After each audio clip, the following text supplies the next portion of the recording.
both professors are here and the students are filing in a little bit at a time. What we do with the Media Studies Showcase is we try to show off some of the work, not all of the work, some project here and a project there, from different aspects of the Media Studies program. You realize the Media Studies program has course concentration in film culture, journalism, and radio intelligence production. In addition, we have course tracks in public relations and acting and performance. So this is a great opportunity to see what's going on in those areas, also to meet the professors in a non-committal way to find out what they do in their classes, and maybe you might want to take a class with them. You realize in your degree program, in your media studies major, you have a major concentration, and then you have 12 credits of a secondary concentration. So if your concentration is journalism, you do secondary concentration in film studies, or vice versa, or radio intelligence production, etc. And that's the point. You don't know what's going on in these courses. And the Media Studies Showcase is really more about that. It's showing you guys what's going on in the program. So you might be interested in taking a course to expand your knowledge base. Okay, media is a very large, broad umbrella. People go into this business, they go into television, they end up in radio, or they go into radio and end up in television, or they go into writing, and all of a sudden they're in hardcore journalism, then they go to feature writing and softcore writing. They go into film studies from an art historian perspective. They all sorts of things. And your career changes throughout time. It really does. You may change tracks. I've been here at Mercy College for going on 23 years now. I have a lot of alums on my Facebook page, my alumni page, and my Facebook page, and I talk to them, and I was talking to a few the other night. And what I found over the years is that that's the truth. They change tracks, but they stay within the media landscape. So that's why the secondary concentration is so very important, and that's why the Media Studies Showcase gives you a little taste of what's going on in other aspects of the program. So you may want to take a course with that professor. You may want to take a course with that particular subject. But that's the goal of the Media Studies Showcase. And also the parasols at the back. That's a pretty cool project. That's pretty good. So without further ado, we're going to go on. I would like to invite the Dean of the School of Liberal Arts. Please give a warm welcome to Professor Stephen Ward.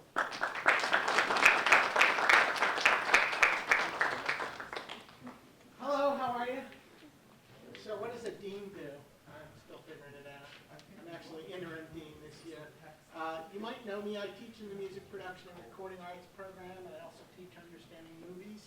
I'm very much a big fan of what's going on in media studies. Just out of curiosity, how many people here are in radio and TV as their primary focus? Good. How many film and culture? One or two? Okay. And how many in journalism? Excellent, excellent. I can't stress the importance, and I don't even need to tell you this, but I don't even know what's true anymore, right? You go on Facebook and you spend all of your time trying to figure out what's true and what's false. The importance of media studies cannot be overstated. We're in a very increasingly visual world. We're getting so much more of our information visually and through media. So I applaud you for the work that you do. It's really, really important that we have good people working in this who can help the public understand what is true. I don't even know anymore, right? It's ridiculous. So I always enjoy coming to this and to the Quill Awards in the spring because I get a chance to see the wonderful work you guys are doing. So kudos to you. And congrats. Professor Warren. Okay, up next, we'll start the program. This next gentleman needs no introduction. You know him by name, you know him by face, you know him by his work, you know him by his presence. He's going to be talking about journalism and what they do in some of the journalism classes. Please give a warm welcome to Professor Michael Parada.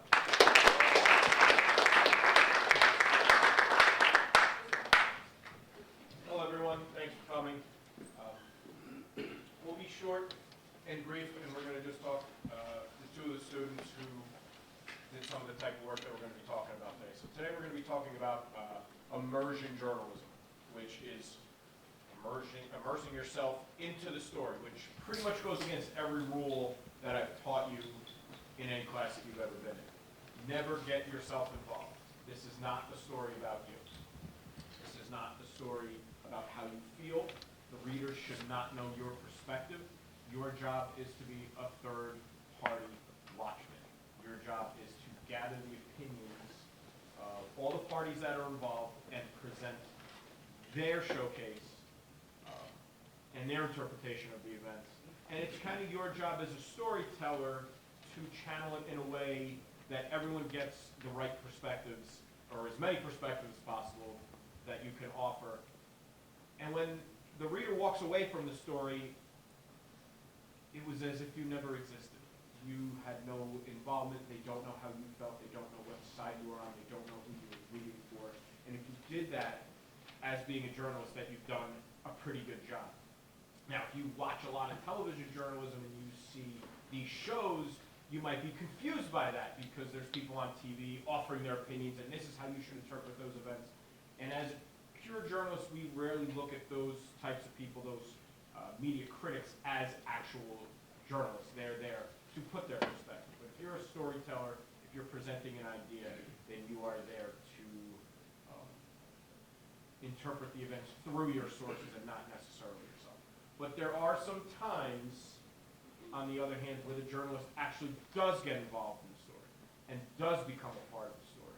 And now they are actively playing a role in the story. They are a character, so to speak. Very dangerous to do. Very slippery slope. Because now all of a sudden that you've brought yourself into the story, you have to ask yourself, why? Are you important enough to be in this story? Is your involvement doing anything to increase the reader's understanding of the story you're trying to tell? Sometimes there's backlash to you being in a story. The readers say, oh, this person thinks they're really important now, and this becomes their story, taking away from the actual events. So how do you know when to use it? How do you know how to do it right? Well, the trick to immersion journalism is to put yourself into a story and write about the experience and not yourself as the writer. It's not about necessarily your background or your biography. It's can you give the experience a unique look to your reader. So this is kind of something that's been riding a wave and then dying and riding a wave throughout journalism history. This used to be very popular, and then it kind of became, it's too much about the writer, and it went away. And then in the 60s and the 70s, it came back, and then we kind of threw it out. And now, the way so many of you are so actively involved on social media and involved in your own media, making your own YouTube videos, it's coming back. So you'll see this more for magazine writing. You won't see it as much in the newspaper, but it has a lot of roots. So it goes back 1887, one of the most memorable immersion journalism stories. It was called 10 Days in a Nut House, where Nellie Bly checked herself into got herself purposely arrested, got herself checked into a mental institution right here in New York. And then after 10 days, she was taken out, and essentially her experience changed mental health care forever. So it's different to just be asking people about their experiences, but now she lived it. She was the proof.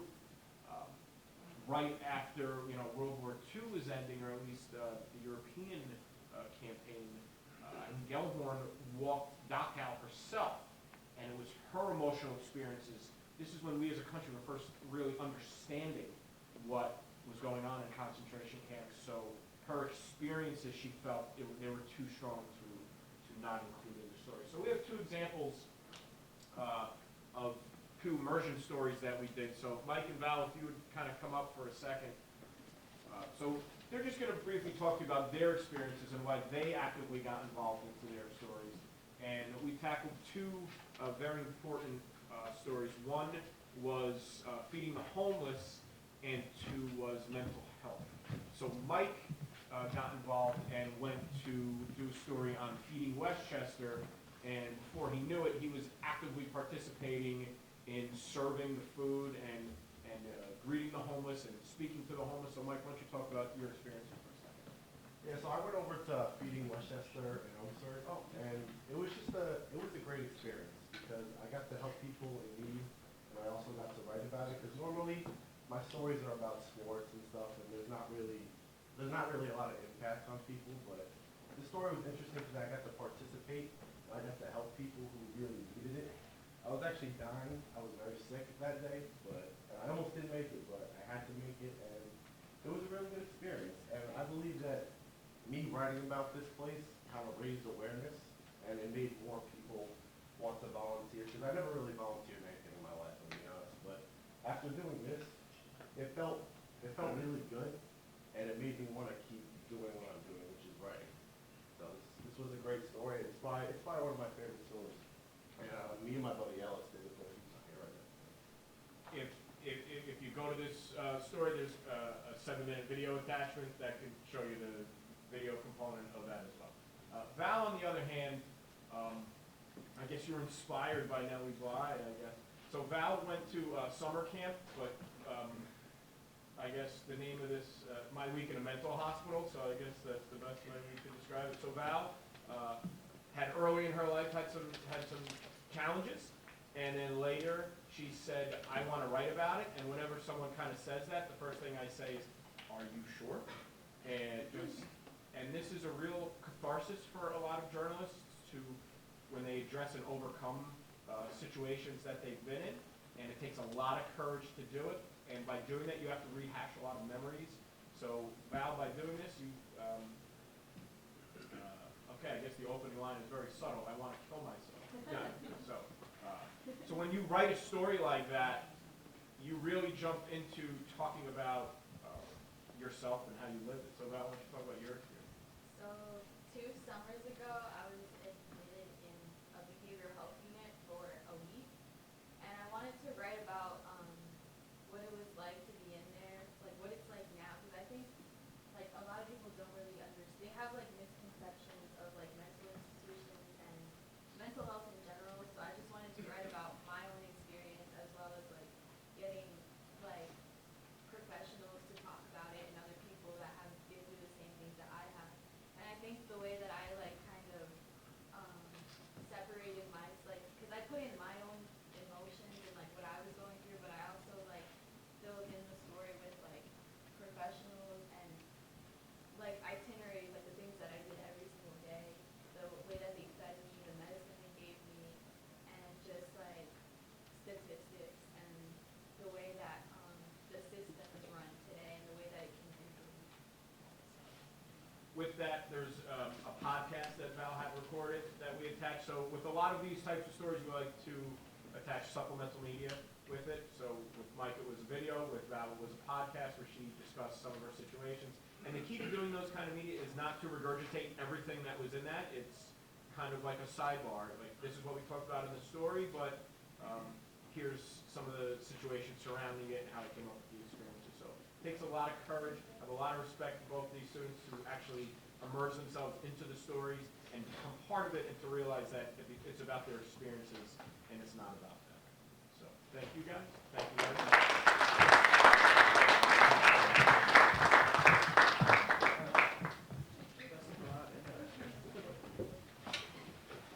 So keeping in time, we're doing, coming up next, Professor John Savage teaches video editing. He teaches 2 levels of that. He also teaches 2 levels of radio production, sometimes 3 levels of radio production. And he's shown us some of the work that they've been doing from, it's not only in the fall semester, you know, it's also from last spring semester as well. It's the year, it's not the academic year, it's the calendar year. So please welcome Professor John Savage to talk for a few minutes. Give him up. Okay, so radio, and what can we say about radio? It's alive and kicking, regardless of what other people may tell you. It's actually still one of the major forms of mass media in the world. Why? Because from a technology standpoint, it's fairly simple to do. But its impact is still as strong as it ever has been, and it's really hard to put that up against. I never listen to radio, but I'm on YouTube, 20 hours a day. Well, that's you. It's not everybody. And within the course of this, there's a lot of information. And kind of echoing what Mike said, it's you can take some of it with a grain of salt. But there's certainly some undeniable things about it.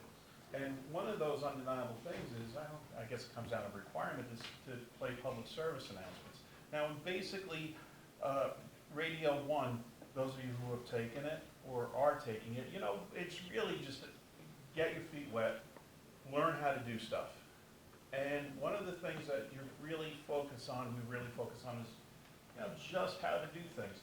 Now, what I'm gonna play for you now are a couple of examples this semester of public service announcements. You have to understand, these are fairly, I'll say it this way, raw in the sense that they're done more or less in a live situation. The one person writes and engineers, their lab partner is doing the reading. And then they swap off. So what I want to play now are a couple of PSAs from this semester. And these are some of the better ones. So Lou, if you can play first one, I believe this is Sarah. The season is changing, the leaves are falling, and it's getting cold quick. It's October, everyone, and that means Halloween is approaching. Parents, make sure that your kids are safe on the 31st of this month. There's an average of 5.5 fatalities every year by car accidents on the 31st, which is double than any other average day. So parents, make sure that your children are safe. These fatalities affect the 5 to 13 years old. Drivers in the age group from 15 to 25 account for most of the accidents on this day. So young drivers, be careful. Parents, either be with your children or provide them with the proper equipment and safety tips to ensure the safety of your children. Beware of masks that can be hazardous to the vision, and look for reflective costumes. Be aware of narrow roads and busy neighborhoods. Make sure your children do not stay out too late because there is a risk of drunk drivers out on the road. Make sure to check your kids' candy before they eat it for any open wrappers or suspicious looking pieces, and be on the lookout for sharp objects that may be inside the candy. Make sure your children are traveling in packs and that they make sure not to enter a stranger's home or vehicle. There are a lot of crazy people out there, so make this the safest Halloween ever. This PSA is brought to you by the Halloween Industry Association. That's one, and now we're gonna play another quick one. And before Lou actually hits play on this, there's one of the things about public service announcements is something that he really drew my attention to many years ago. And that's the fact that so many PSAs you hear are heavy. Yes, they're trying to move you, they're trying to invoke you to do something and take action. Unfortunately, when I see most of them, I turn the channel. The one that always stands out in my mind is on television. It's that Sarah McLachlan one with the pets, and she's singing that song, and I say this every year, and I mean it. I start crying, and I go out and hug my dog. It doesn't make me go out and adopt a pet. It makes me turn the channel. So because of this, we try to, even with serious topics, it doesn't mean like everything has to be like a circus, but it doesn't mean anything has to be depressing. It has to try to inspire you to do things. So where there certainly is an effect to draw attention, you shouldn't be turning people off. If your PSA is about, and I'm not making fun of this, if it's dealing with depression and I feel more depressed after I listen to it, it didn't help me. So this next one is sort of that opposite of that Sarah McLachlan. So if Lou, now if you can play that. Sarah Roche, Katrina Elsinore, take 6. Oh, this is with Slate. Have you ever felt sad, lonely, and stressed? Do you want to improve your mental health but don't know how? Then adopt a pet today. Any pet can become your best friend, which can help reduce sadness and get rid of loneliness. Just by simply playing with your pet can improve your serotonin and dopamine levels. These are what can make you feel happy and calm. Petting an animal can lower your blood pressure, resulting in reduced stress and anxiety. They can also help with depression. When you care for your pet, it gives you a sense of purpose, making you feel needed. They can help to improve your mood and inspire more positive interactions. Animals won't judge you, they only give unconditional love. So whether it's a dog, cat, fish, bird, or guinea pig, the choice is yours. Adopt your best friend today. This message was brought to you by the Ad Council.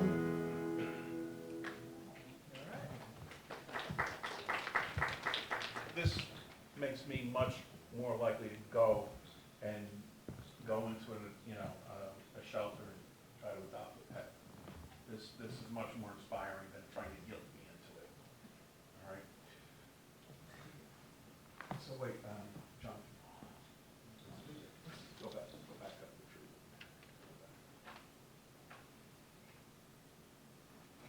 So now just so you know, just so the audio people, you know, this was done as basically a live take. Meaning, this could have been done live on air. This wasn't done multi-track or editing or anything. From start to finish, it was done as a live take. So you can sort of hear how it's a little bit rough, all right? But that's kind of by design, right? Because radio really still is very much a live format.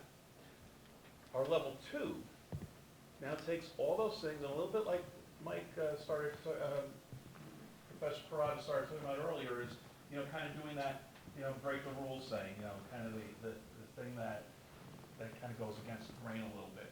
And at a second level, you create a radio station, your own radio station. Okay, we don't go any further than our lab, but still, you go through everything. We have program directors, music directors, and on-air talent, everything. And more importantly, you create everything. So I'm going to play you a couple of examples. One, a quick commercial, at the second level, every tool in your arsenal is at your disposal. So I'm going to play a quick commercial, and you can hear the difference because this was produced much differently. All right, so if you play just... Sometimes, drinking water just isn't enough for quenching that thirst. I mean, sure, it helps, but sometimes you just kind of want something more exciting, you know? What was that? Is that what I think it is? Yes, that's exactly it. A nice refreshing glass of Coca-Cola. It quenches any thirst and it's totally satisfying. I'll make sure to keep these around more often. Coca-Cola, it's super refreshing.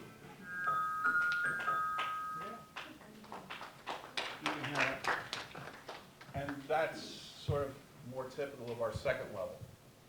Also, with creating the radio station, there are all of the elements that are created. And what I want to play is 4 sweepers. These are elements that are meant to move along, keep moving the music, and also act as sort of station IDs. These are very short. They're only 5-10 seconds each. But you'll recognize what a sweeper is as soon as you hear them. So Lou, if you can just play them in series. You're listening to The Wave, 108.1 FM, the alternative to alternative music. You can just skip through. Stay tuned to 108.1 to win big.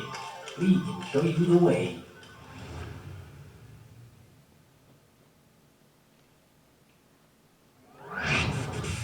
Thanks for following the way to better jams. The #1 station leading the way in alternative music.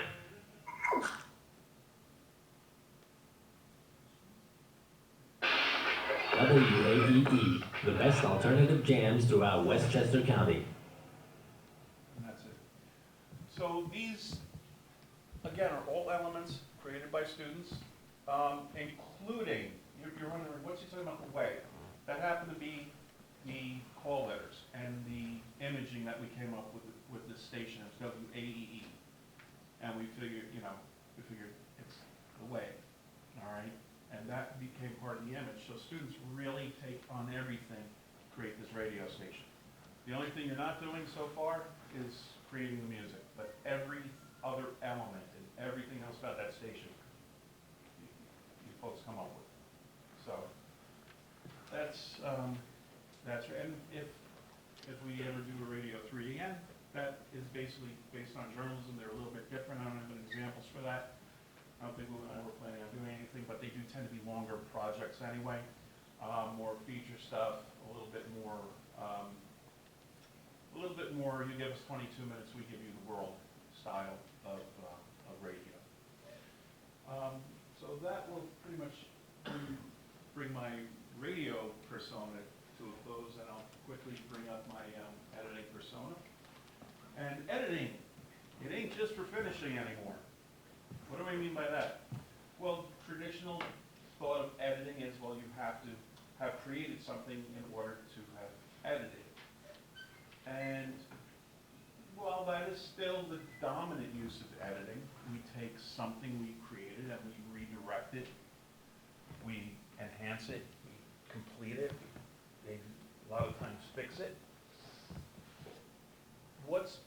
trend, we could pretty much thank Lucasfilms for this, George Lucas in particular, for really being one of the, not the only people, but being one of the early people to really adopt what we call pre-visualization.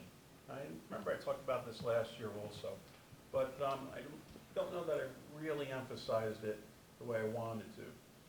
And that is every step of production really gets, what are we aiming for? We're aiming for an end result.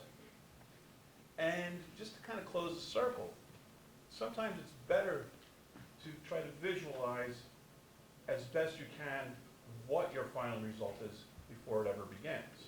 So what do I mean by that? Well, we've always done what we call storyboards. And storyboards, actually, if they're done right, are very, very, very accurate. They still don't necessarily tell you everything. So what we've done is kind of take that pre-viz or pre-visualization and kind of come back with it a little bit different. And since most of us aren't great artists, what we just pretty much did is took our story, a story that you create, and visualize it through stills, all right? And what this really allows us to do is see what works and see what doesn't work.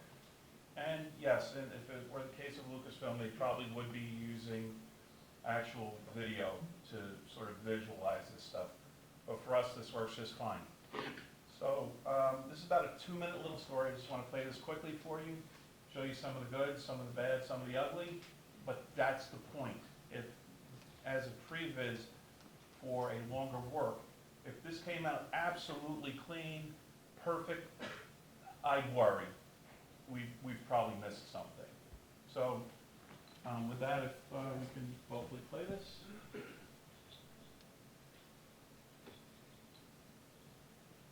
And as you can see, this was from last year, but let's see if we can, hopefully it works.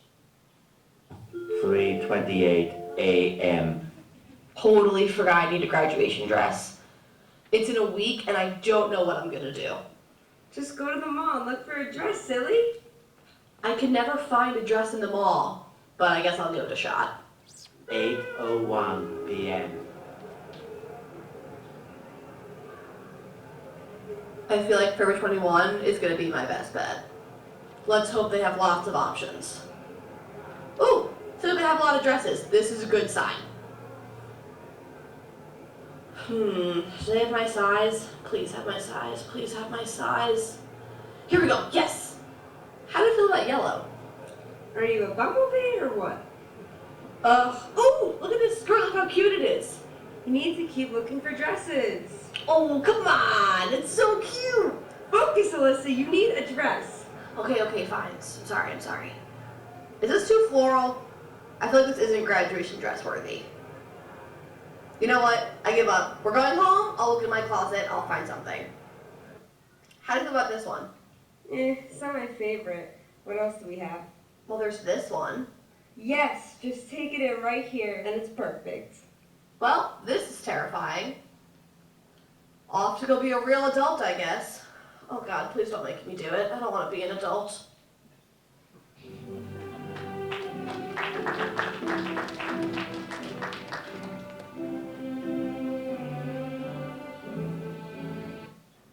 Okay, so there were some problems with it. I mean, as far as the story goes, the story, I guess, works. There were some problems with it, and certainly, which is, you know, a few years ago I'd say, don't even think about it. Today, why not? Some of these things take better pictures than some of the lower-end cameras you can go out and buy. As long as you can work out your audio issues with it. But there's one thing just to realize. You're going to shoot your film like this, make sure you're holding your camera like this, not like this, like so many of those images were. But you know what? If that's all she learned from it, that was important, and that was an important step. Because the last thing you want to do is expect things to look like this, and they look like this. As far as some other things, we could talk about the shot selections. You know, there probably needs to be a greater variety of shots, some better close-ups, more close-ups, maybe even more search, you know, as far as the story goes. But these are all things that can be worked out low budget before you start spending any real money. So the fact that editing is commonly being used now in the beginning isn't such a strange thing. And with that, All right.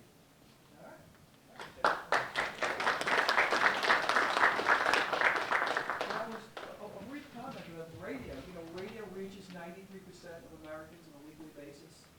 93% of Americans hear radio on a weekly basis. That's more than the internet. That's more than television. That's more than other media. Really, radio is still a very popular, very positive, very powerful medium. And coming up next, we have Professor Jay Snyder. Professor Snyder teaches a whole host of courses, public relations and advertising, creative advertising. She teaches in the communication studies program, but a lot of those courses are cross-referenced with media studies courses. That's why we're lucky to have her here at the Media Studies Showcase. So please, let's give a warm welcome to Professor Jay Snyder. You got time. I'm You got starting. time. Okay, everybody, so I teach, as Professor Grasso said, a few different courses. One of the courses that's specific to communications is intercultural communication. And how many of you can think of a conflict that's happening on either a national or a global scale at this very moment, right? That's everybody, I hope. If you're not watching the news at all. But some of the things that we do in intercultural talk about, first of all, what is culture, what is communication, and that draws from a lot of the other classes like WorldCom or things like that. So you're going to see stuff that's reminiscent. But we do something a little bit different in this class, and it's called this Identity Mosaic Project. And what that means is before you can analyze another culture or how that may be alike or different from your own, it's important to look at yourself and kind of what makes you you, and what are all of the pieces, popular culture, family, all of the influences that you might have had that cause your sort of identity. We call them ascribed or avowed identities. What was kind of put on you by society? What do you choose to avow to as you grow? So one of the projects that I chose was Isabella's. And Isabella, you want to just sort of stand up? You don't have to necessarily come up. But this is her mosaic, and the objective of the assignment, as I said, was to explore sort of the roots of everything and where your values really come from. Okay, so let me start with the basics. My name is Isabella Campos, yes, with a Z. My dad wanted to be a little bit different with the spelling. Anyways, I was born in a small town called Portchester here in Westchester, New York on April 4th, 2000. My parents are immigrants from Brazil, so I grew up speaking Portuguese. I went to Catholic school from preschool to 8th grade. I went to public high school, and now I'm a communications major at Mercy College. This assignment is about exploring how every aspect of my life influenced the formation of my identity and personality. My head was spinning a little bit thinking about it, but I'm going to try to share what I came up with. Things that I get from my mom. Growing up Catholic gave me a great foundation for my morals. She instilled in me the importance of honesty and trust, so I find myself looking for those aspects in any relationship that I have. I grew up listening to my mom's 50s, 60s, 70s music, rock music, to 90s grunge music, to rap music. I'll pretty much listen to anything. Another thing is the characteristic of being a romantic. Anytime I'm binging on Netflix, I'll definitely opt for a romantic movie. But don't get me wrong, I like watching other types of movies as well. The second thing is things that I get from my dad. My dad is Buddhist, and I've been recently getting more into the philosophies, like the mystic law of cause and effect, or the idea of karma, that what goes around comes around. The third thing is aspects I get from being Brazilian. One of the biggest values in Brazilian culture is the importance of family. They are the people who are always going to be there for you, the people you want to share your good times and your bad times with. And speaking of time, Brazilians have a very polychronic or flexible view of time. We love to live in the moment and appreciate everything now instead of worrying so much about the future. Another part of my life is being American. One of the foundations of being American is the American dream, the goal to reach your highest aspirations in life. Becoming wealthy enough so you can buy your dream car, dream house, and have your dream job. And last but not least, some things that just come from my personality. I've had an obsession and appreciation for food since a very young age. And I even tried to start my own food Instagram, but I'm not really sure where that's gonna go. I have this really big desire to travel the world and get to know new cultures. I had the opportunity to spend a whole summer in 2017 in Italy. The culture shock wasn't unsettling, it was very much exciting. And lastly, I strongly believe that life is way better lived when you have people to share it with. I place a great importance in building open and honest friendships in my life. So I'd like to conclude by saying that I have a pretty good sense of who I am as a person and what person I want to become. Thanks for letting me share, and I hope you enjoyed this video. Okay, so let me start with the basics. My name is Isabella Kim. So that's not easy to do, right? And for intercultural communication students, we don't necessarily emphasize the visual aspect of our understanding of the world, but this kind of challenges you to look and think and put together a narrative that is really interesting and engaging. Another class, so thank you, Isabella, that was hard work, and I think you did a great job. By the way, I should say, my whole class is here, or at least most of you, and you all did a great job. This year was phenomenal, and I'm so proud of all of you. The second class that I wanted to share with is a little bit creative advertising. Now, to take creative advertising, you don't have to necessarily know how to draw. You don't have to necessarily know really anything even about the field. I find that a lot of media studies students, journalism students take the class in addition to our comm students, and it's a really great way to kind of get into what the life of all of the communications that you see all the time are about. So we dissect advertising, and then we try to create advertising. One of the things that we look at first is what makes an ad good, and each week we kind of tackle a little aspect of that. And we look at the universe of communications in terms of advertising and branded communications. We talk about branding and everything. Now, I've got an example of one of the final projects is to take an idea for a new drink that helps you relax, right? There are so many energy drinks and things out there. What if we kind of flip it on its ear and then turn it into something that you relax? So we have Raymer, our videographer, who's going to come up and talk a little bit about what he did with that. He took a concept from the thin air, gave it some thought, and figured out how to position it, who to position it to, and this is his subject. So I came up with the concept of miracle water. It's basically water that comes from a tree. Literally, right off the tree into the bottle. It's a reusable bottle that you can take anywhere you want. But there's a lot of things that help people like stay with the brand and like keep coming back to the brand. So this is mostly focused on young adults, young professionals, party people. People are like down to earth. They like to stay in the vibes. So we also have this technology in the bottles that when it's room temperature, the bottle is technically, the trees on the bottles are black. But once it's cold and tasty, it turns into this nice colorful look. So it gives it like a nice look as you walk around with your bottle. And you also have these partnerships that is good for the brand, so people can like come and get to know the brand a little bit better. Advertising is also very important. We have very big billboards. As you see right here is the best water on earth. Clearly, because it's water literally coming from a tree. And this also helps you relax. We also have this partnership of putting trees inside hotels, shopping center, anywhere, just to help advertise the brand and you get to know it a little bit better.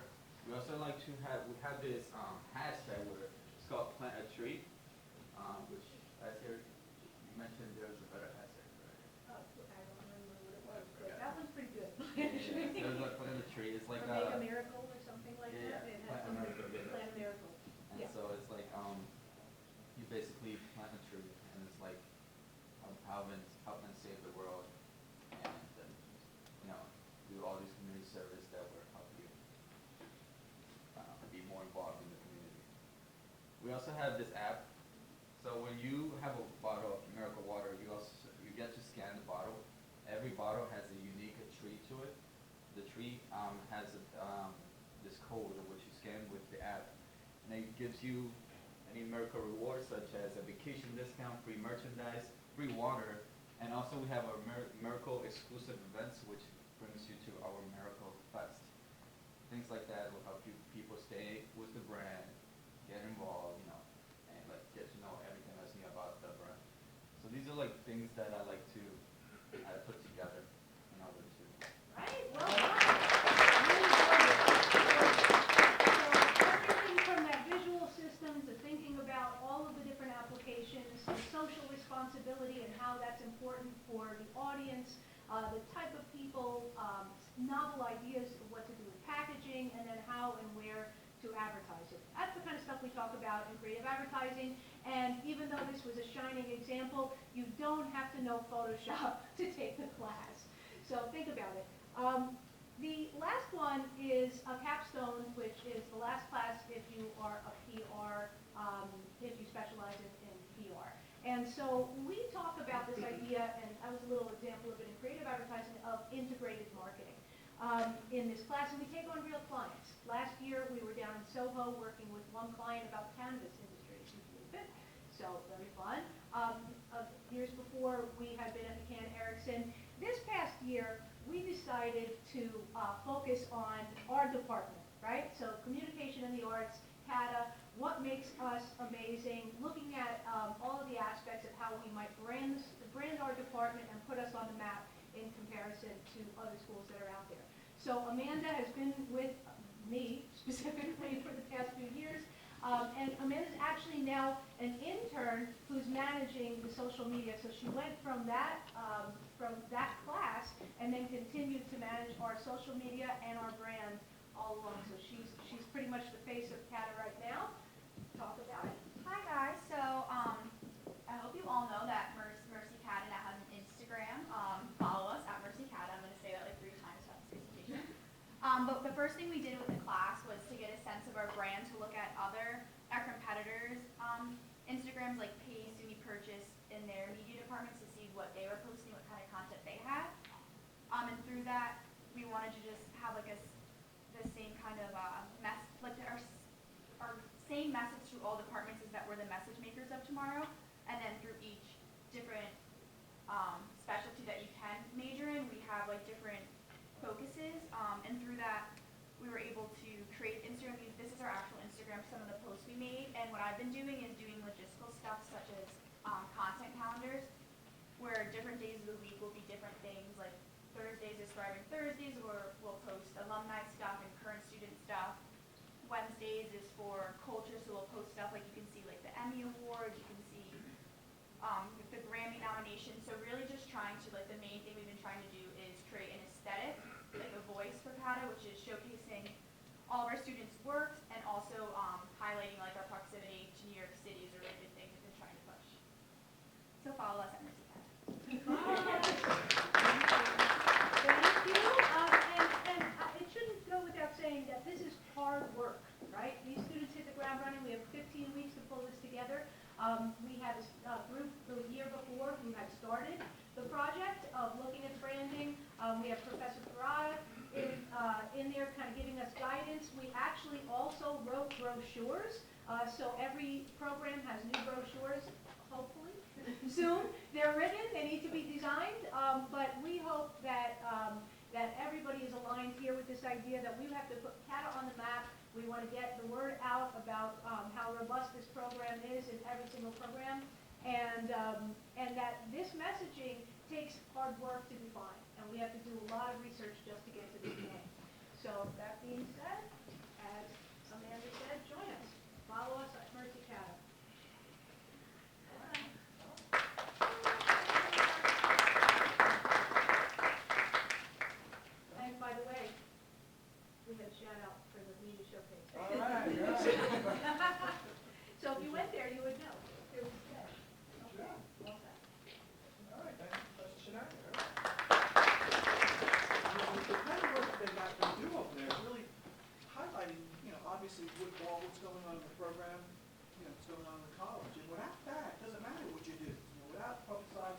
showcase, doesn't matter if it's happening or not, or the Quill Awards, or any other function, a speech fest, or anything like that. And communication with the public is key here. And how the public receives that information is really important as well.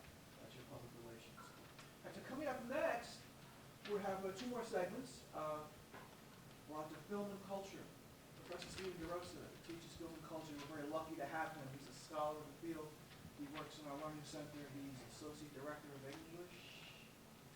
That's good enough. At the Learning Center, he's going to talk to us about film studies. And also he does this great thing on Wednesday evenings where he's paired with the Alamo Draft House in Yonkers, where they show some of the films that he's using in his class, so the students get a chance to see the film as it was presented originally. And I've gone there a few times. It's really an experience. I've seen the films many, many times on television, and when I sat in the movie theater and saw it the way it was presented originally, I was very impressed. I had forgotten all about that movie-going experience, and that's because of Stephen DeRosa. So let's give a warm welcome to Professor Stephen DeRosa to talk to us about film studies.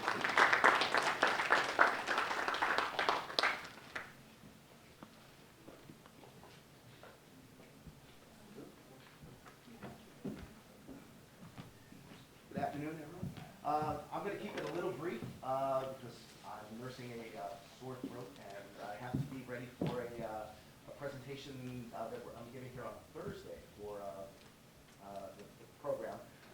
We've invited the actor Edward Hibbert, who some of you will probably know maybe from his recurring role on Frasier as the food critic. He'll be here to discuss his career, and everyone's welcome to join us for that. It's at 3 p.m. on Thursday. Film and culture. Whenever people ask me what do I do for a living, I say I'm a film studies professor. Oh wow, that's so cool. And yeah, this is the coolest job in the world. But I think I probably see it in a different way than they do. They think that we just watch a lot of movies, which we do. And as Lou mentioned, nice little plug. As Lou mentioned, we also go, my Wednesday evening classes, on occasion we go to Alamo Draft House. So I've partnered with them for the last 2 years now. This is going on. We started with a Hitchcock class, and we screened a number of Hitchcock films there for the Hitchcock Disciples course, which is running again this semester. Last semester we did Westerns, so we did a whole series of Westerns. And you think, well, Westerns, I have no interest in Westerns maybe. But you actually, if you look at Westerns, which we're going to, Gordon Ward, a student in the Film and Culture concentration, is going to talk about what we did in that class.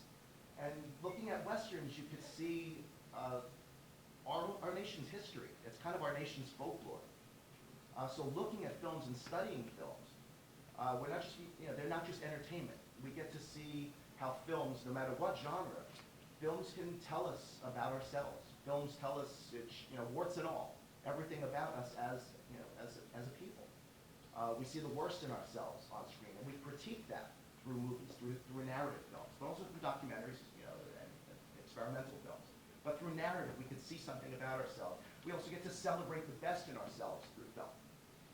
So it's really just an art form and a medium that just dives very deep into us as a people, as a culture, as a society, in every aspect. I think the Western genre in particular is something that's uniquely American and something that really gets to talk about our history. I'm going to invite Gordon up now to kind of speak to that, and we'll introduce a little film that we worked on. One project I like to do every semester with one of my courses is this happens for the end of the semester, so students have been taking in films and they've been discussing them, they've been writing about them, and now we do this project where they interview each other. They've been partnered with someone. They interview that person based on what their research interest is in the course, and the end result is a mini documentary. And we had to really cut it down because to show it in the showcase here, I try to stay to about 10 minutes or so we don't go over on time. So we'll have a little sample of what we did in the Western class last semester. Gordon, come on up, please. One question, you guys like movies? Yeah, I like movies.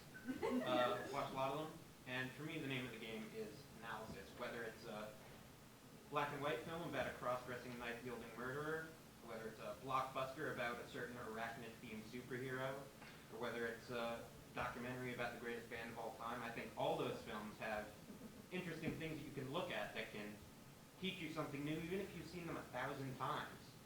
And in the Western class that we did, that's been what you're going to see. It's kind of what we did. We looked at the elements that make the genre as a whole unique and that are shared among so many of the films in the genre, but also took a look at the elements from the individual films that make them unique and stand out from the rest of the genre. And anyway, take a look at it.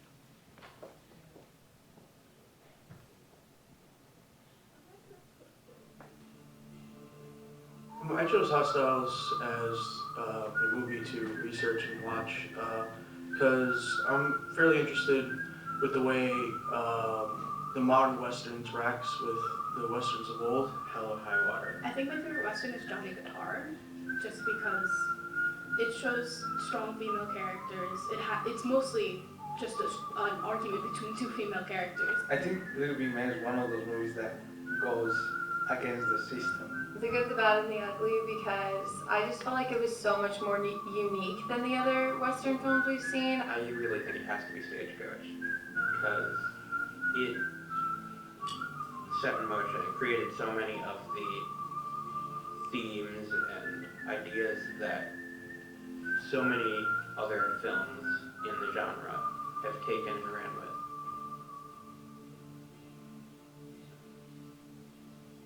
Westerns have always been like the typical like American movie. Like there are like America goes through like the genres, like, you know, like the big blockbuster and everything, but everything always comes back to the Western. Because the Western was the American dream, like going out west and settling and like just taking control of your life.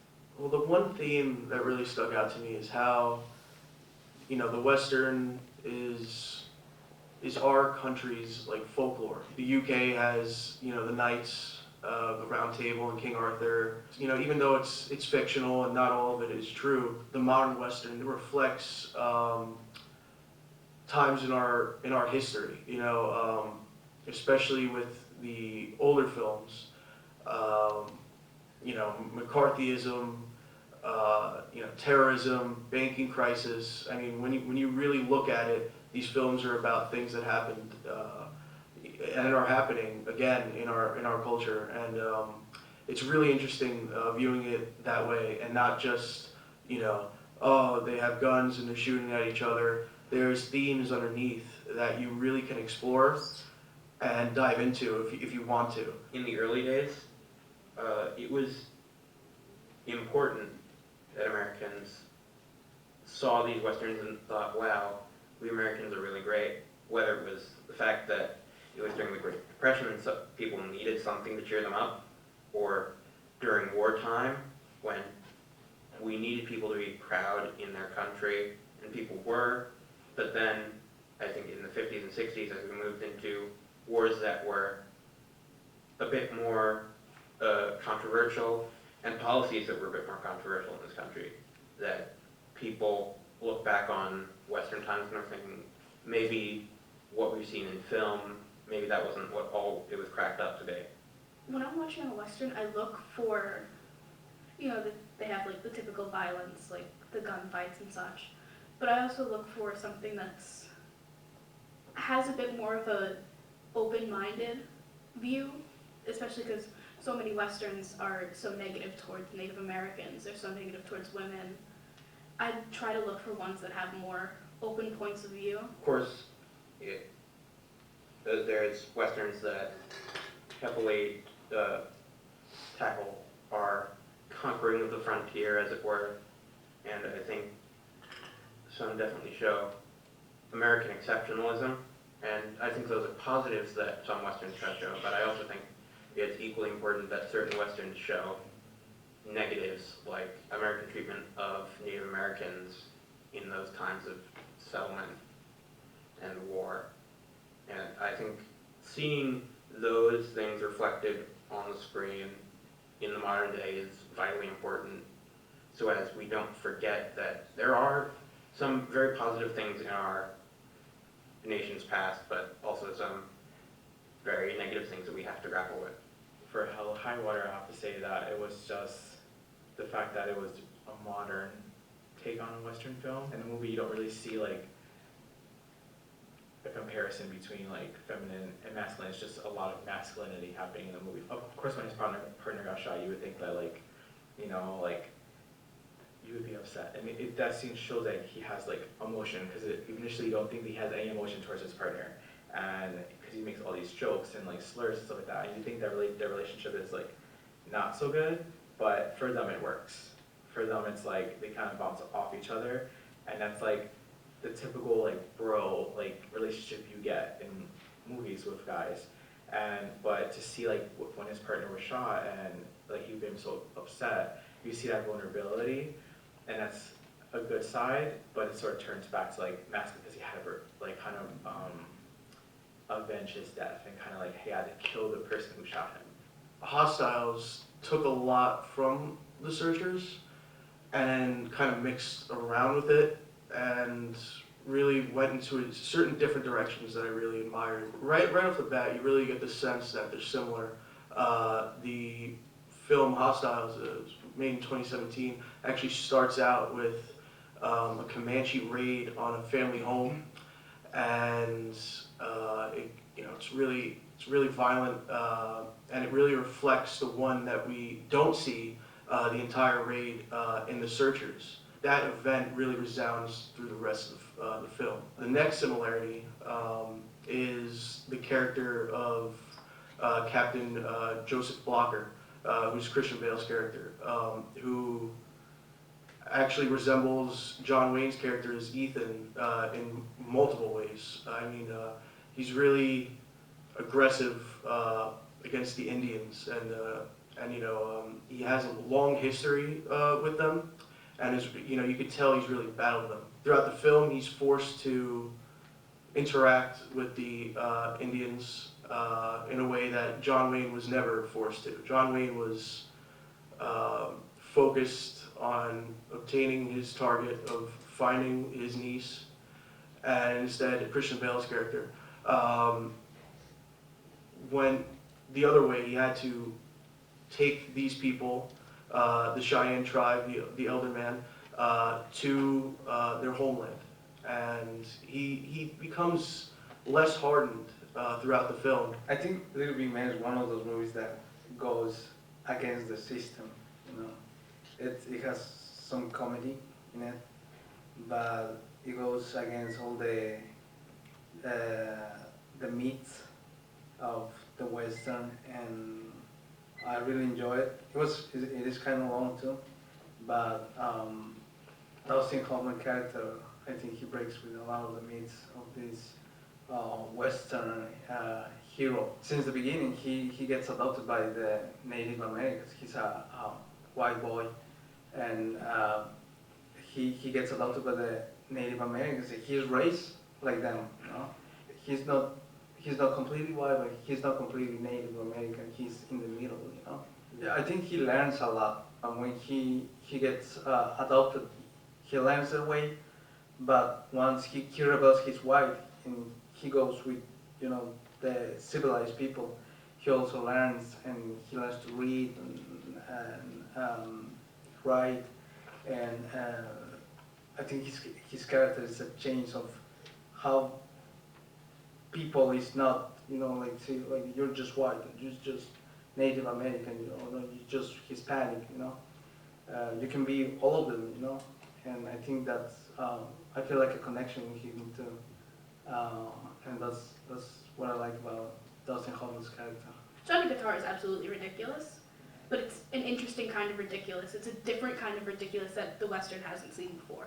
So what stood out to me was that Johnny Guitar, he was actually, you would think that he was supposed to be the main character of the entire movie, but it was funny because he just played in parts of it. Like, he was in it, but the two women were fighting against each other, which you don't ever really see in the Westerns. It's usually men against men, and they kind of put the women in that role, I feel like, purposely. When the main character, Vienna, is standing on a balcony in front of her casino, and she's just standing there up above everyone else, and she seems so powerful and so strong.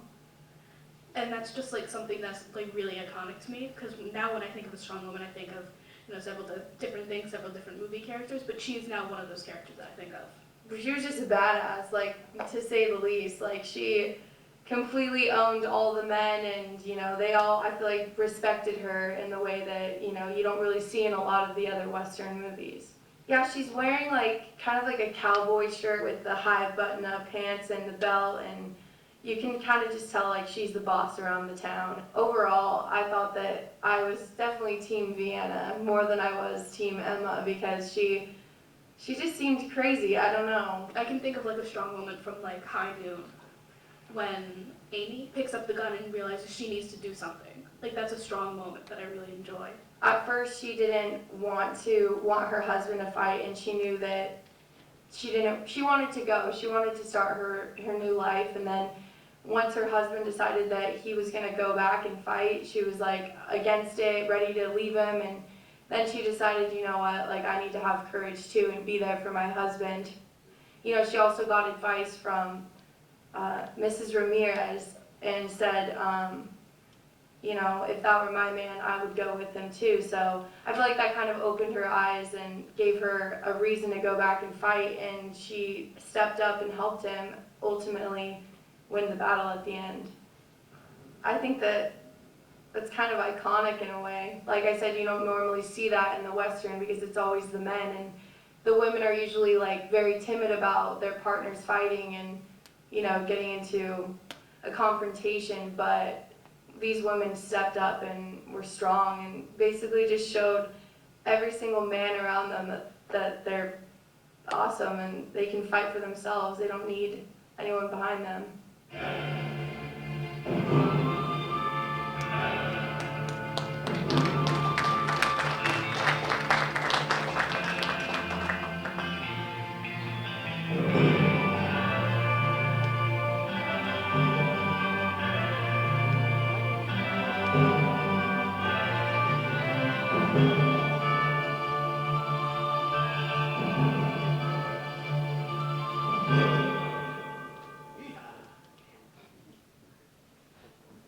So that gives you a good idea of what our students do in the film and culture course. This was them in their own words, unrehearsed, unscripted, no cue cards or anything in front of them. They're just having a conversation about the content of the course and different movies and the themes and the aspects of this, you know, the Western genre. This is what we try to do in all of my Wednesday evening classes.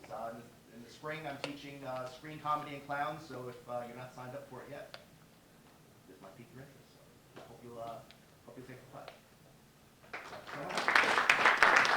Thank you, George. That's interesting stuff going on there. We have two more presentations today. Me, of course, math, and then after that, Professor Palmieri and his theater group are going to do a performance for us or explain what they're doing. While Professor Masevich is loading up one of the first videos, I'm only going to show you two videos today. They're about 2 minutes each. Videos from Advanced Television Studio Production. In Advanced Television Studio Production, students write and produce a 2-minute scene.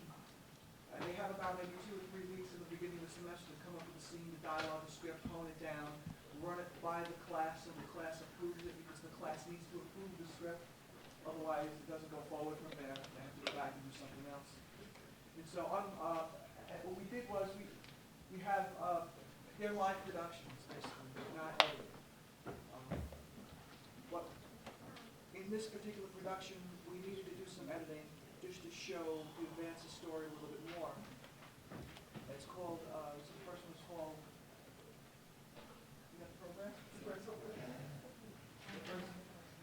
Is this Abuelitas? The first one's Abuelitas Bruhati by Estefania Salinas. Estefania, she's on her internship right now, so she can't be here today, unfortunately. But after we shot it last semester, Adriana is here because Adriana did a little quick editing on it to make it work a little bit better. And what we're going to do is we're going to play the video, and then we'll have Adriana talk a little bit about the challenges in editing and trying to convince, you know, the audience that what we're seeing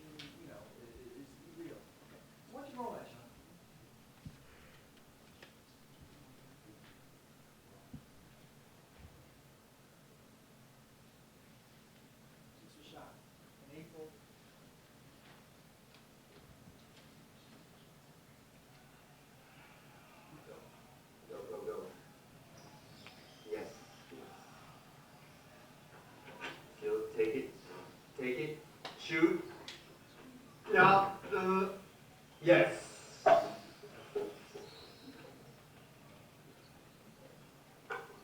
Babe, these dishes were supposed to be done 2 hours ago. Why are they not done? And you could have at least made lunch. Babe, I'm watching the game. Can you stop talking? I'm trying to watch Steph Curry's. Yes, let's go. Ugh, you're so useless. Papa Dios, please help me with this man right now. Ladies, are you tired of your man being lazy, selfish, and rude? Not giving you the respect and attention you need? For once, you want to come home to a clean house and a nice cooked meals. Or just want the dishes to be cleaned? Like, hello? Well, listen up, ladies. I have a special tea that my abuelita taught me for a changed man. I present to you Abuelita's Bruja tea, which is 1 serving of a tea bag and half a cup of warm or cold water a day. You will see unbelievable results. You can have from a lazy man on the couch to an incredible, helping, and lovely man. Let's take a look at Esmeralda's decision on using Abuelita's special and unique Bruja tea. Go, go, go, go, go, go. Yes. Take it. Take it. Shoot. Shoot. Rebound. Yes. I hope this works. Babe, try this new tea I bought. No. Very tasteful. I know. I've heard very good things about this tea. Well, I'm gonna go for a walk and I'll be back. Okay, sweetie? No, yeah. Please help me, Abuelita.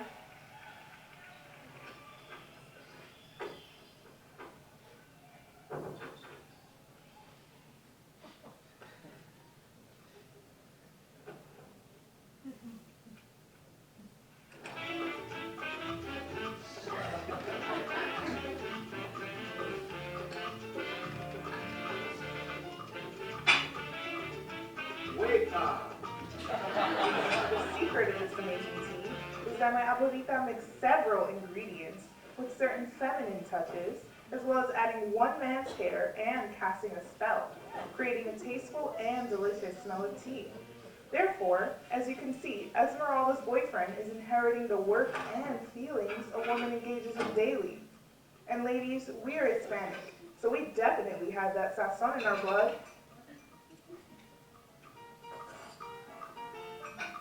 Babe! No way, babe!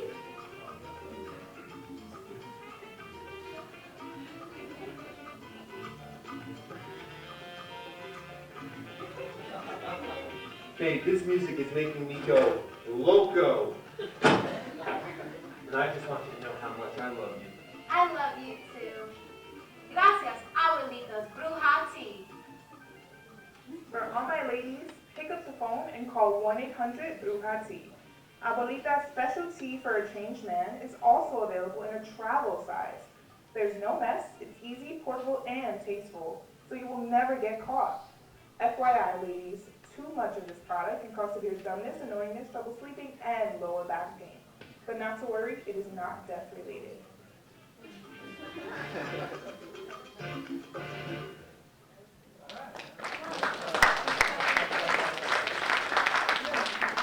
So that was shot like on one day on a Friday afternoon, the full scene entirety.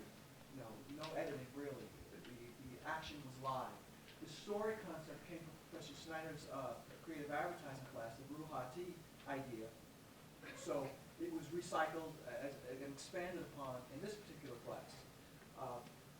What was edited here, Adriana, I want to get up and talk a little bit about the scene where Nicole is talking about the product behind the clouds and she's holding up. We needed to do something because it was too flat. So last week I gave her the project, and you have to cut this together and do something. Tell us a little bit about what you did.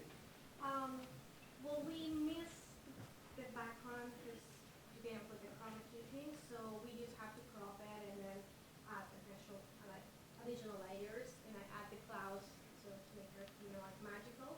I just miss the sound, but once we do these projects, as a director, we visualize not to edit that much. So that's what we try to do. So at the end, also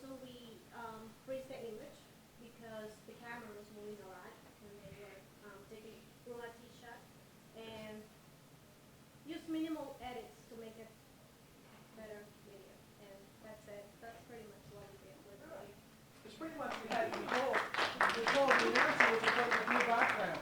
And I really didn't have time to do stuff with the blue background. I wanted to drape a curtain behind it, throw some lighting on it, so that the shot would have some depth. So when she's standing in front of the background presenting the tea, it would look more impressive.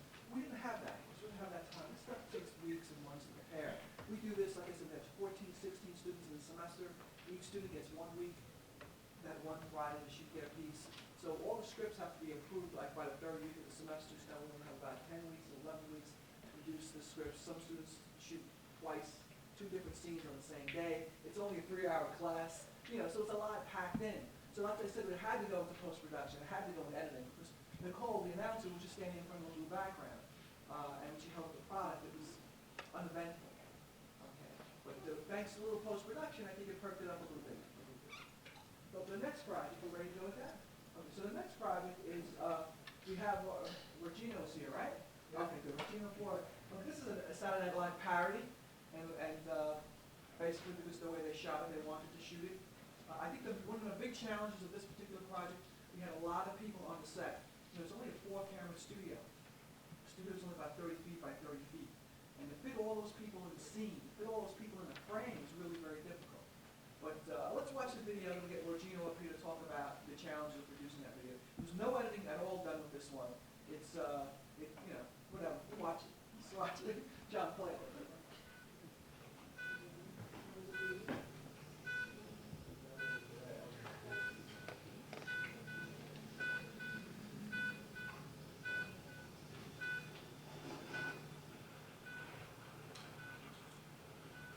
Hello, Mrs. and Mr. Bailey. Your daughter is in perfect condition.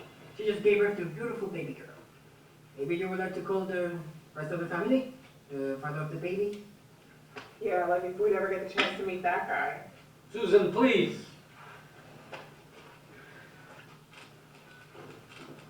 Excuse me, ma'am. My wife just gave birth. Name? Jessica. Yeah, that's the family. Give me 1 moment, please.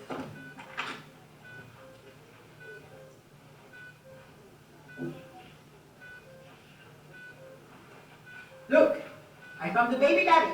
Where is the baby? Richard, I'm gonna have a heart attack. Who are you? Excuse me, listen. Hey, you look happy. Yeah, my wife just gave birth. No way, me too. What? That's crazy. I know. How can I help you? Hi, my wife just gave birth and I want to see her. Yeah, me too. Name? Jessica. Oh God. I think you should go over there and talk to the doctor. He knows more. I just want to see my daughter. I just want to see my wife. Oh, I'm gonna kill somebody right now. Your wife? You wish? Jessica's my wife. Jessica's ours. Excuse me. Excuse me. Don't tell me you too. Look, my daughter's best friend Maya is here. Please tell me you know who the father is. Father? I thought it was the sperm donor. What the hell's going on here? Wait. What's her last name? Russo, Jessica Russo. And yours? O'Connor. Davis. I think we messed up. We? Jessica's asked for the commitment. And you? I'm just looking for the bathroom. Oh my God. Keep watching, because we'll be right back. I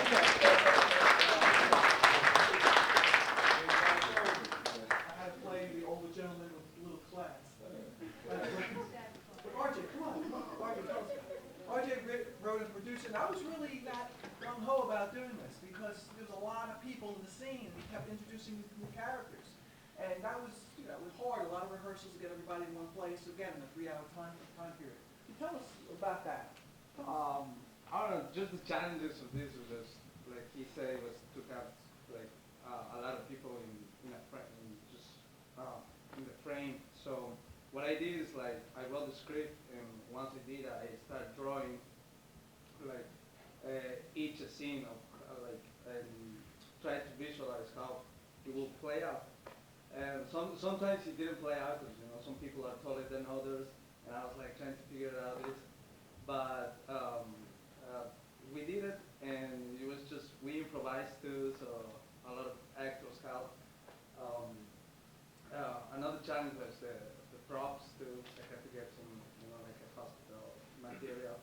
but I went to the director of the immersion program, and I asked, and she said, yeah, of course, and she gave me some props.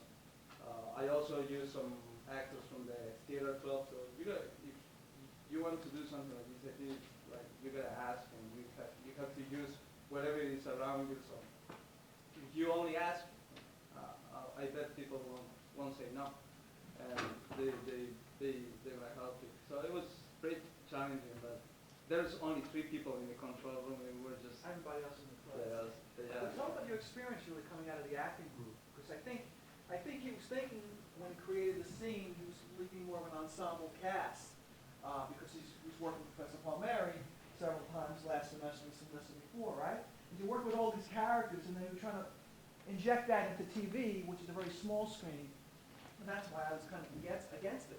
But we all really pitched in and tried to make it work, and I think. Yeah, I mean, the theater club really helped on this because, like in some of the classes we used to act, and I took some people from the theater club because they already have experience. And, I was like, I don't want to waste time. It's only 3 hours of class, so I just gave them the script, memorized it, and when it was time to do it, we only did like 8 takes. Maybe I don't know. And it seemed like a long time for me. yeah. Well, it was a challenge to direct you. But yeah, I mean, everything worked out. And, you gotta use what you have around. So, yeah, we did. Yeah, it was great. What is a challenge to direct the professor? You're sitting in the classroom and you listen to the professor semester in, semester out, and all of a sudden the professor's in the piece. Now you have to tell the professor where to go, where to stand, when to talk, when not to talk. And it's talking because we laughed about it lots of times too. It's difficult, right? I told him, I'm not in the control room. I don't know what's going on. I can't help you direct this. I'm now maybe an actor now, and I have to try to play that part. But anyway, I'm glad RJ came by to show us that. Last but not least, we have Professor Palmieri and his ensemble of the performance track, the intro to acting, elements of theater, scene performance, play directing. It's under Professor Palmieri's auspices. Let's give a warm welcome to Professor Palmieri. Thank you so much. I didn't know I had auspices. Yeah, as Professor Grasso said, the Media Studies has 4 offerings as a performance track, one devoted strictly intro to acting, right? Just with the playwriting, in fact. Intro to acting, we have play direction, play directing, play production. One that's focused more on classical verse acting, Shakespeare sort of type acting, scene study. Don't need that, no. And the course that's running right now, Elements of Theater, which is where I met RJ actually, and where he got the acting bug, and within a year he was on stage in front of 150 people, hamming it up. Essentially each course involves practical experience in performing a speech, a monologue, and then with partners or trio, in trio, a scene. How we approach these projects differ in the courses a little bit. One from the perspective of building a character as an actor, one from the perspective of director communicating, as the professor was just talking about, having a vision and what the writer's vision is, what the director's vision and responsibilities are to realize that vision. Of course, skills in oratory and speaking in classical verse, as well as reading that classical verse, decoding it.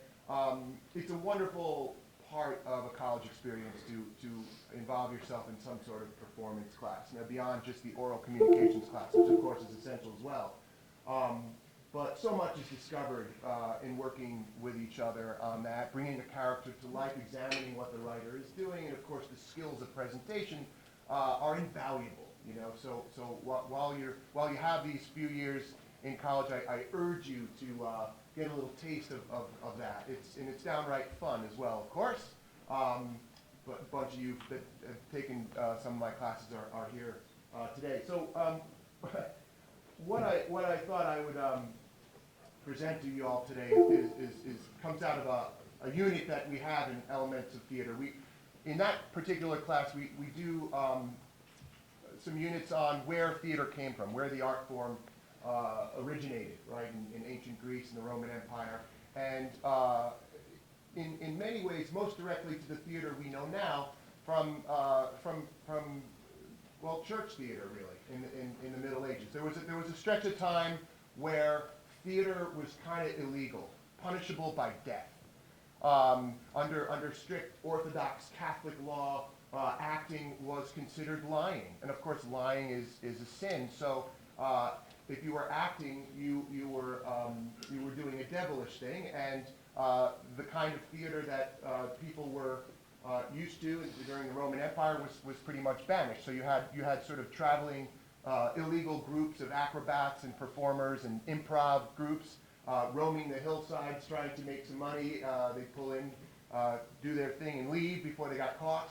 But the sanctioned theater, which we're going to get into right now, was the skits they would put on at holy festival days and even in some of the rites of the Mass.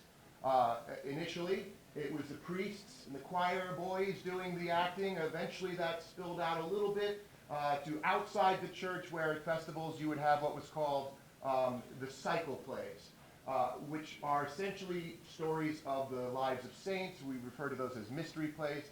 The cycle plays tend to represent stories from the Bible. Now, this is a time where most common folks were illiterate, not really understanding what is going on in the Latin masses, and these were ways to teach the masses, really, about these stories. And so what I find really kind of fun and interesting about these pieces is that, of course, what sounds more exciting than ecclesiastical Sunday school biblical stories? That sounds really thrilling, right? But actually, they were really entertaining. And if you really listen to what's going on in these plays, they're very sympathetic to the man character, the mankind character, I should say, the mortals, the people. They didn't present things as this sort of stark, reverential experience, but rather portrayed us, right, the people on planet Earth, as being, in a sense, without much of a chance to succeed. Those stories are a lot about human failure, right, not living up to the commandments and the punishment that follows. The angle that these writers kind of took on a lot of these stories was comic, actually, kind of showing life to be impossible under these circumstances. So we have a real quick 3-page scene that 3 of my excellent performers are going to read for you out loud. And it's adapted from the original Old English. These are from the York cycle plays. They're updated a little bit just in terms of language, but essentially the shape and the experience is right out of what a middle-aged audience would have seen, say, at an Easter festival or something. So why don't we come up? We have Helen, who will be playing God. Come on up on the stage, yeah. Second is Milad, who will be playing a character called Adam. And then Vivian Boyd playing the role of Eve. So this is the first play in the cycle called The Creation. And the characters, as I say, we have God, Adam, and Eve. So Adam and Eve, why don't you guys go off into the wings? And this play would have begun with just God floating in the ether, bored and alone. God, take it away. A God's gotta work, that's what I say. Can't just sit around, be omniscient all day. What's the point of my limitless power and might if I'm alone and bored in heaven at night? No action to follow, no drama enjoyed. I like being perfect, but not unemployed. I'm perfect, no doubt, all good and all-knowing, but a bit of creative impulse is growing. What's my perfection not compared to a thing? I want stuff to behold, a world entertaining. So I rolled up my sleeves, made angels fair and bright, planets on their courses, a moon for the night, a sun for the day, and earth, trees, and grass, thriving beasts as fish, fowl, and ass. These animals thrive, but they don't seem to care that I gave them all this. Their lives, food, the air. I see no beast that's worshiping me. They just eat, sleep, hump, poop, and pee. The world needs another, more like me, so to speak, who'll care for the place with their own long work week. Off my own shape and likeness, just not quite so great. I shall make man like a god, second rate. I'll give all my gifts, all but one, life eternal. If good, their death will bring heaven. If bad, hell infernal. Rise up, thou earth, flesh, bone, thought, sensation. This sixth workday now, come forth, my creation. And Adam appears.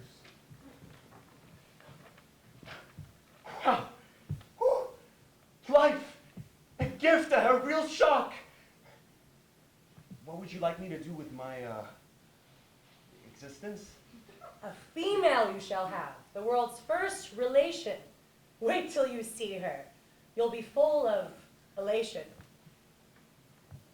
I'll use one of your ribs from the side of your chest to build her upon, so it's sort of incest. But don't let that trouble you. You'll have kids with ease and live in this garden. Just lay off that tree, please. Eve appears. Adam and Eve it will be. That's what I'll call you. Now enjoy yourselves, but remember, don't fall you. Look at this world, such beauty and peace. A heck of a place to hang out and increase.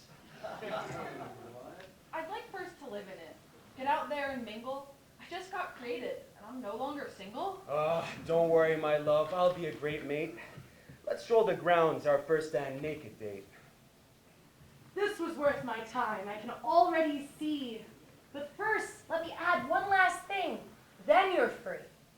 I am to be worshipped for what I've done here. Every day, every hour, every minute, all year. Enjoy all the goods. Have rule over all. On earth, that is. And that is all. I said it before, but I'll say it so I'm clear. Besides worshiping me, there's another rule here.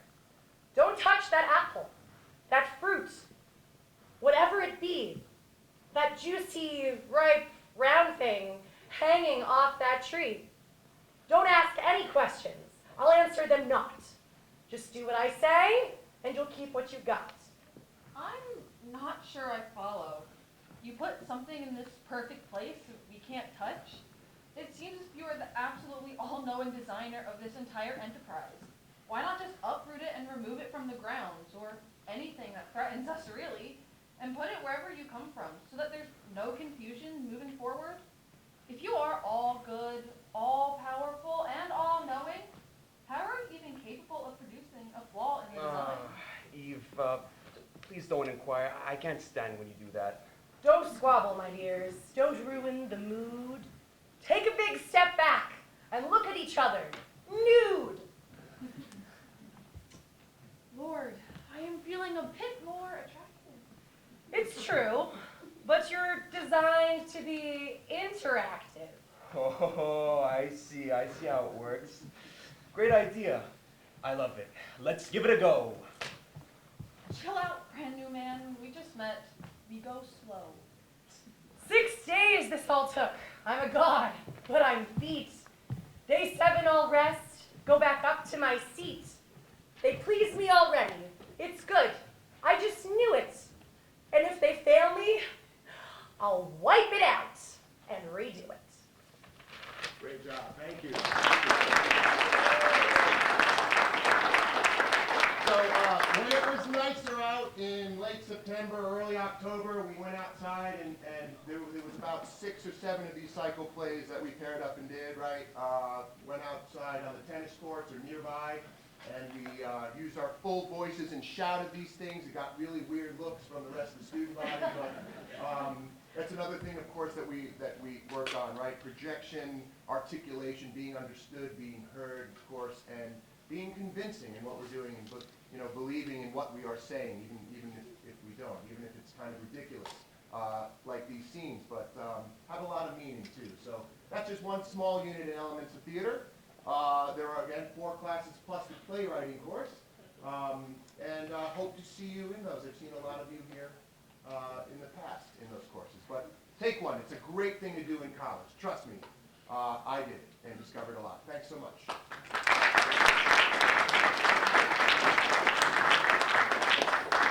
Hi, thank you, Professor Palmer, and the students. You think about it. You may not be interested in performing, but what you can learn from taking a course like that, learning to project, learning how to use your skills, your voice, your body, your presence.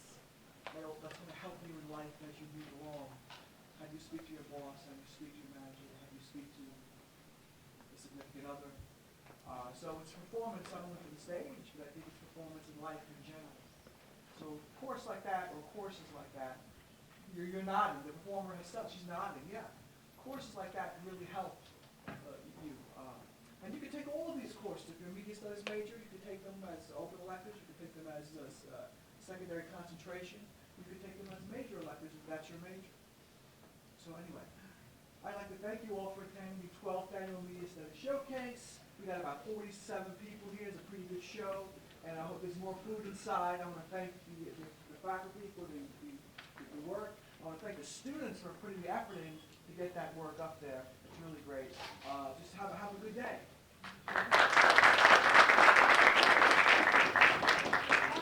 My editing class, stay here.